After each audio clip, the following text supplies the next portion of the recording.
Howdy, I'm Matt, and in this episode you are going to be learning about the mods which are available and the mods which I've been and done to my Nano Talon. I'm really looking forward to taking this one out for a fly again. Now, as many of you know, I really do rate the Nano Talon. It's one of those models which I've had here for a very long period of time now, and it's one which I actually do sneak out and have a couple of quick early morning flights with because it's so quiet, it's so portable, and I really do enjoy it. But unfortunately, I didn't really get that much in the way of flight footage out. Now, there was a video which I was watching very recently from Keith from BonafidePirate, and I'll put a little insert in the bottom right hand corner and a link to the video in the top right hand corner, of course. Now, what Keith has done is that Keith has measured and made parts to take out the dihedral in the wing. So normally speaking, a Nano Talon's wings like that is a bad example, but the wings are up, so it self-settles. But the thing is that Keith and other pilots have commented, is that does aim for a very wobbly flight. So if we compare the Nano Talon to the Mini Talon, for example, the Mini Talon has a flat wing, whereas the Nano Talon has dihedral in it, and it does cause it to wobble. Again, pet hate for a more experienced pilot. So what I've been and done is that, again, remember there is a link to Keith's video and there's a link to Thingiverse where Keith's got all the parts on, is that what I've been and done is printed those parts out, and now you will notice that my wing is completely flat. And the reason for that is that if I start taking this model apart now, is because of the 3D parts which BonafidePirate has created. And what he's done is, let me zoom in so you can see this. Let me just zoom right in there. And I also need to move that phone out of the way because I had it buzzing on a video a couple of days ago, so apologies if you heard that as well. Anyway, getting on to the topic, what we've got here is the main 3D printed part, which is the horizontal stabilizer. Now, before on the other one, there was a kink in the middle and it was on an angle. Now this one's completely straight. Now, a tip for you is that yes, it did take longer, but I did print mine vertically standing up. So I had supports going up to the middle brace piece just in there. And yes, it did take over an hour to print that one part alone, but it did seem to come out really, really well, and that then meant I didn't have any supports going down the whole bit like I had to dig out afterwards, which was a big issue actually, trying to get the wings in. It was extremely tight. So that's my biggest tip when it comes to the parts which Keith has been made, is print this centre bar, the horizontal support, vertically with supports, and then that way you get a nice clean hole to stick your wing members in there. And that sounds really wrong. Anyway, the other part of there's two more parts of that is the side brackets now with no dihedral in them. If I move this around, I don't know if I'm going to fit all this around and get it in camera. Yeah, apologies, I've hit the camera so it's shaking. Let's calm it down there. Keith's got two versions of these. Don't go for the newer ones unless you really do damage the foam as you take it out. If you go very, very careful and feather that out, and then also from the inside, from the vertical pieces which are behind here, if you just feather it from the inside, just take your time. And I did snap off one of mine on the way out, but just go very, very careful with it. Don't be in a rush, and you will get the original plates out, obviously, if you do go on and print the parts out yourself. And the other piece, which is not so obvious but also vitally important, is because the angle of the wing has changed, is that you also need the little blocks which BonafidePirate has been made, which is these ones down here. So you also have to take out these two and then pack them up so that they're on the right angle, whereas before they would have been on the wrong angle, if that makes sense. So yeah, it was a bit tricky to do it, but I'm also very glad that I've seen Keith's flight footage and it did look better, so I'm happy that I spent the hour or so working on, well, to be honest, it was more than that, the time which I've spent working on this model, because it was already quite a good model, and if we can make it better, then for me that's very much happy days. Now, I will put a link to the Nano Talon model down in the video description as to every single part which I'm using in this setup. And again, for 100% clarity, those will be affiliate links, so if you use any of those, you will be supporting this channel, something which again I like to be 100% clear about. Anyway, moving on. I took the opportunity to upgrade the model, and there was two other things which I did to this. Not only have I now got flat wings thanks to BonafidePirate's really cool part, so thank you fella for those, is that I fixed the servos on the back. They were getting a little bit wobbly down there. Now mine is one of the very original ones which didn't come with the servos in the back. So I had to mod and fit those myself. So I did take the opportunity to just re-glue those in. They've had quite a good dose of hot glue. Again, this model has been flown an awful lot, and hence it was showing signs of where just these servos were moving around, and I've had to melt out some little bits of plastic underneath, some of the foam underneath here, just so that the control horns can move backwards and forwards okay. I also took the opportunity to upgrade the center aileron servo to a Corona 939 metal geared servo, and that's one mod which I've been meaning to do for such a long period of time now and almost forgotten about it. And then when I got in here, it was just like a no-brainer just to spend a couple of minutes upgrading that servo. It's a servo which I've had lots of experience using now over the last year and a half, 2 years or so, and they're really good. I classed them as a premium servo. They're about £6 from Hobby King, but equally they are very good, and this one specifically has got 2.7 kilograms of torque available to it, so a definite upgrade to the plug and play servo which came with it. Now, the real focus of this conversation now is going to go and tilt towards iNav, and specifically the iNav setup which I've got here. And the reason why I'm going to do that is because recently I did a maiden of the free wing, and I'll put a link to that video in the top right hand corner.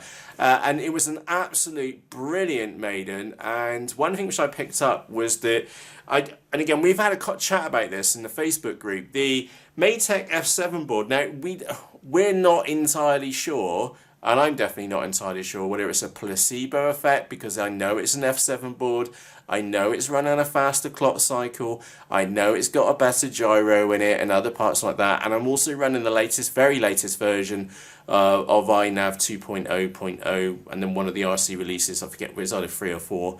Anyway, I don't know if it's a placebo effect between it being this brand new Matek board and it being an F7 board, or it's iNav, or just a combination of everything. But what I noticed with the free wing is that it was an extremely peachy maiden, and the model just flew so much better than any of the Omnibus F4 boards which I've used previously. So I was super impressed with those. I ordered another F7 board, 2 of the wing PDBs, and some other bits and bobs. And again, I've just upgraded this one. Oh, one thing which, talking of upgrades, I have been and fitted, there's a TBS micro receiver around there, and then there's also the Immortal antenna, T antenna, also sat down there, which pops out the lid as well, and it also just pokes out the bottom too. It's a really nice little fit which has gone in there. Now, like I said, we were going to talk about iNav, we're going to change the conversation here to iNav. The thing is that this did prove to be a little bit of a challenge. Now, I have gone for the wing PDB, which you can just about make out, which is the board which is slightly bigger than the main flight controller, which is below.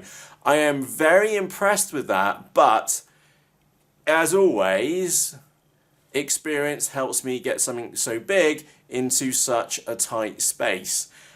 Because it has been a real challenge to get all these parts in here. And again, I did a pretty good job the first time around, and I think I've done a really good job this time around, second time around. I've literally, if I just zoom out a moment, there's like millimeters to spare either side to get something literally so big in such a tight little hole.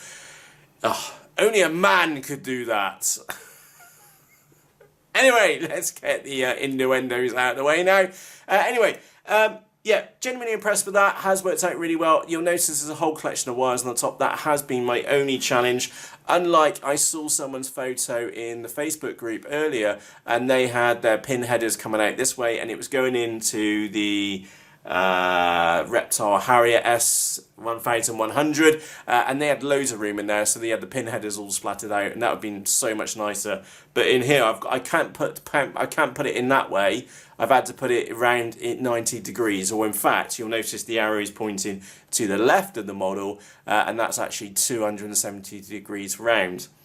Now, where I did struggle, and I'd like for us to move to the desktop in just a moment, because I really want to show you what some of the changes which I made for mine, because it comes up time and time again that people keep asking me about, oh Matt, when you're going to do a setup for a Mini Talon and things like that.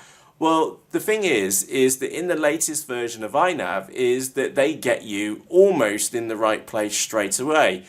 I say almost because my config is slightly different. Again, because of the pin headers and the way which I've set mine up and the way the servos are orientated, I had to dramatically change a few settings in the new mixer, and that's what I want to show you, because it does kind of look scary, but you've got to take it from me. Now, in the latest version of iNav, so in the configurator 2, when we get on the desktop, we'll see the version of it. It has made it absolutely child's play to tweak the settings now. Before, it was really confusing. It was a command line thing. You had to copy and paste the code in. It was really nasty. And thumbs up to the iNav team. They've done a great job and made this so much easier. So what we're going to now go and do, I'll get myself zoomed out here. We're going to go and get ourselves across the desktop. We're going to look at the config, or my specific config for iNav in the Nano Talon. But one thing which I want for you to just stress, treat this as like a training video as far as the changing or configuration of the surfaces go, because that's the thing which you need to take away, is that my setup is likely to be different for your setup for where I've been and stuffed my servos, and also because those two little servos back there, they may be around a different way compared to what you've got. So anyway, let's get across off to the desktop over there, and we will take a look at iNav. So by the magic of video editing, I'll see you at the desktop now. Howdy, it's Matt. So we're over at the desktop now, and I've got iNav version. So this is the iNav configurator, which you'll need to go to I'll put links to it in the video description. And I'm using one of the RC3 version which is basically the very latest version of the configurator, which is 2.0.0 RC3. So do pick a newer version if there's one available to you, or one which is not a release candidate. Anyway, let's go and get ourselves connected to the device. So one nice thing about the board is because I've turned it around the way it is, it does mean I can just easily poke in a USB lead into the side, and I've got no holes in the side of the model or anything like that. Now, like I said, there is one thing which I want to just really focus upon, and that is the mixer area. Okay, so one of the cool things in the latest version of the iNav configurator is that you can drop down your platform configuration here, so you can choose aeroplane, and then on the right hand side you can then choose a whole collection of different mixers. So normally you would come in here and choose just a flying wing, for example. I've come in here and chose Nano Talon. Now, of course, if you're running a Mini Talon, so this is a big note for the Mini Talon owners out there, choose Mini Talon VTEL, and that will get you on the right lines. Now, then click load and apply, and then save and reboot. The board will reboot, and then just come back into the mixer section, and then you'll now see is the crucial part here, is this bit in the middle where it says output mapping. So this is where I came unstuck and I had to do a bit of tweaking, okay? And this is the point of this video, is that normally if I had a bigger model, space was no issue, I could then move things around, it'd be very easy. But this one was very tricky because I had to cram everything into a very small space. So S1 on the flight controller, so servo output 1, okay, is normally always just the motor. Okay, so no big surprise there. So S1 is the motor. Now here's the thing. On that flight controller PDB, S2 there's two places which it's available. It's either available on the PDB by where all the power outputs go out, maybe for a second motor, or it's available on the pin headers on the PDB on the opposite side, okay? Or of course on the flight controller as well. And that's the thing, is the S2 really wasn't like the best thing for me.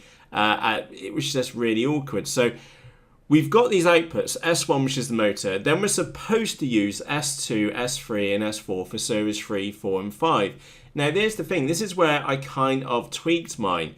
You will then see on the right hand side, I've got servo, I've just increased that to servo output number 5. So SV5, which is the output on that board, is now the roll axis. So that's the middle, remember the servo in the middle, the one which I changed to the Corona.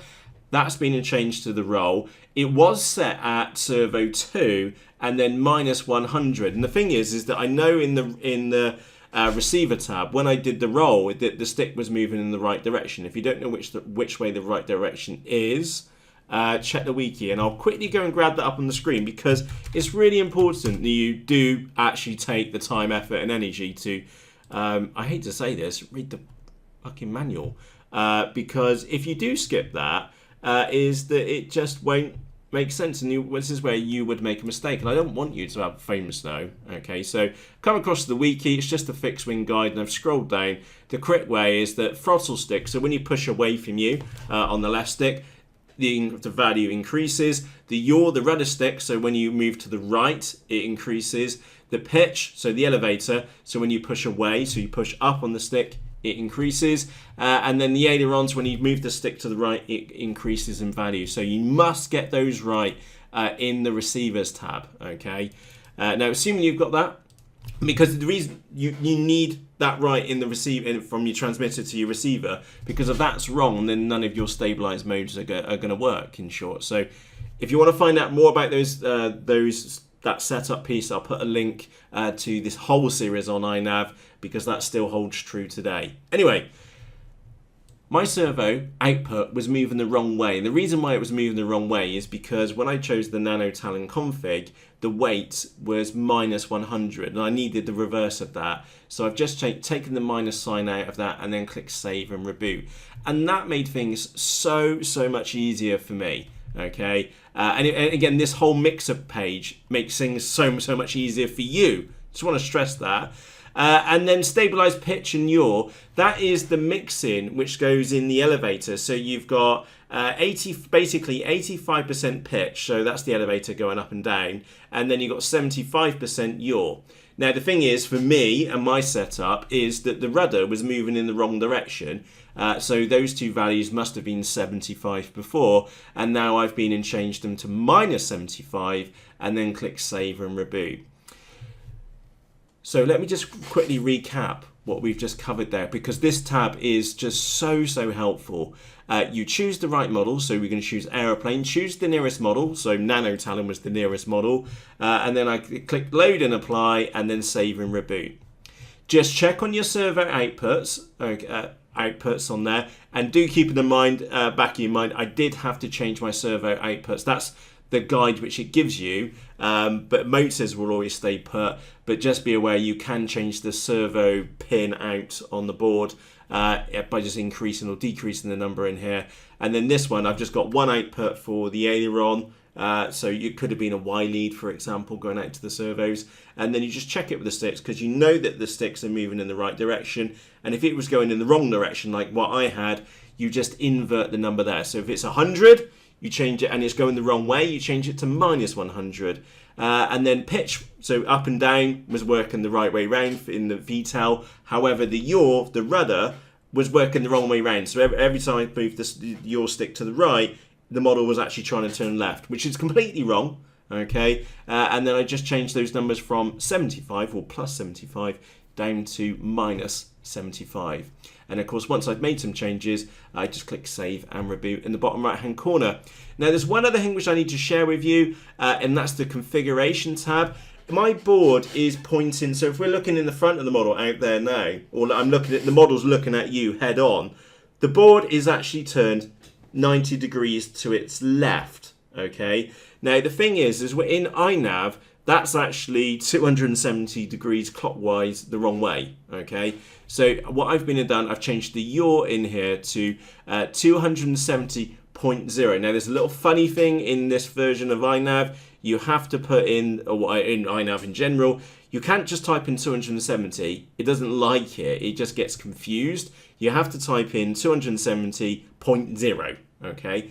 Now there's only two values which you could put in there, and one of them be right and one of them be wrong. You can either put in 270.0, or you could put in 90.0. One of those is right, okay? And the reason why you know it's right is because if you go to the setup tab and then put the nose down or pull the back up, nose up, is that model now moves the right way. If it's moving the wrong way in the pretty picture, so I'm moving the back end of the model down, there we go. So the back is going down, then now the nose is going down, and then its right wing is going down, and now its left wing is going down as well. So do come back and just check on there. It's one of those which is that you've either got it right or you got it wrong. And if you got it wrong, you know how to get it right, which is that, say mine, for example, I've put 270 in there. If that was wrong, then I'd just type in 90.0, click save and reboot, and then I'd know it's right. But I'd still go back to the calibration tab and just check it.